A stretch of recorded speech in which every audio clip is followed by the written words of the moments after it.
In our games development course here, we run the RSL Creative Digital Media Game Design qualification, and this means that we have no exams in our course. Instead, we have 6 units that run throughout the 2 years. We run a unit on game design, 2D game art production, 3D game environment production, as well as user interface production and game programming more generally. In the games department, we are lucky enough to have a well-specced computer lab. So we have 24 very powerful computers that the students can use to work on their games, on their 3D models, on their programming. And this helps us work as fast as we can and produce the best possible work.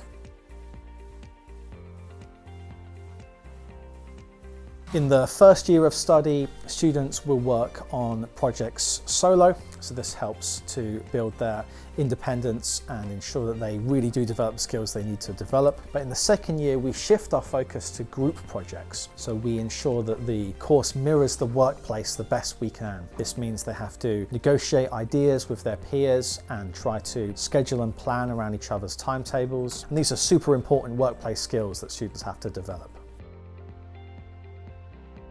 We use the software known as Construct 3, which is a very accessible, easy to use game engine that is perfect for beginners. The students quickly do develop on to other more challenging pieces of software, such as Blender for 3D modeling and animating, and Unity for their scripting, level design, and other more general games production processes.